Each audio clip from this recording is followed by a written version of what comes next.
What a heartbreaking ending to Paul Cattermole's story. On the brink of a comeback, with extra dates added to the reunion tour after phenomenal demand, he's gone. As a junior reporter on a celebrity magazine in the 2000s, I was often around pop stars like Club 7.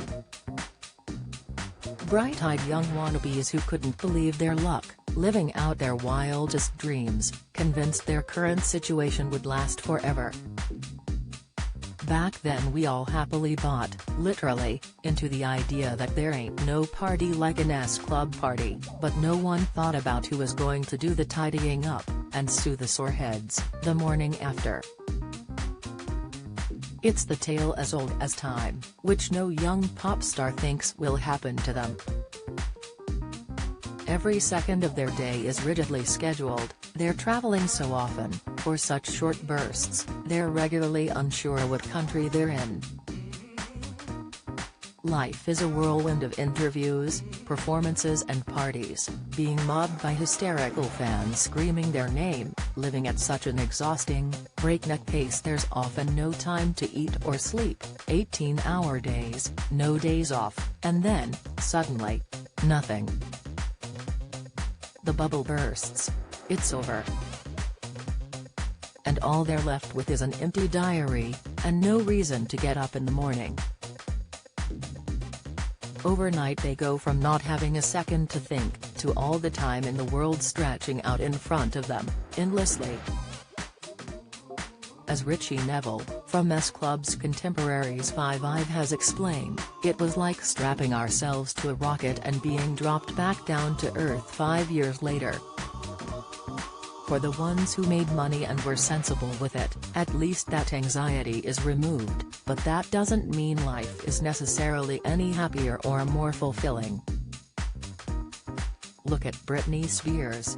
I had this vision of hanging out with my kids and seeing my mates, Brian McFadden has said of his time after Westlife. But everyone around me was off to work and the kids were in school. I went from being surrounded by all these people every day and singing in front of thousands to being surrounded by nobody. Paul Cattermole, once so full of excited, bouncy hope and promise, was used up and spat out by fame. He was left with nothing, while manager Simon Fuller's wealth was recently estimated to be £445 million. At the height of their success, 10 million albums sold worldwide, their TV show watched by 90 million viewers in over 100 countries, only Fuller was signed to the record label, with S-Club 7 themselves classed as affiliates. Paul later described it as, the worst situation to be in. It's not a fair way of doing things, he said. If you're making 20-year-old kids work every single day of the week, you've got to make sure they're paid well. In 2018, Paul tried to sell his Brit Award on eBay to pay his tax bill, appearing on Loose Women to discuss it in a shirt they'd had to buy for him because he couldn't afford it.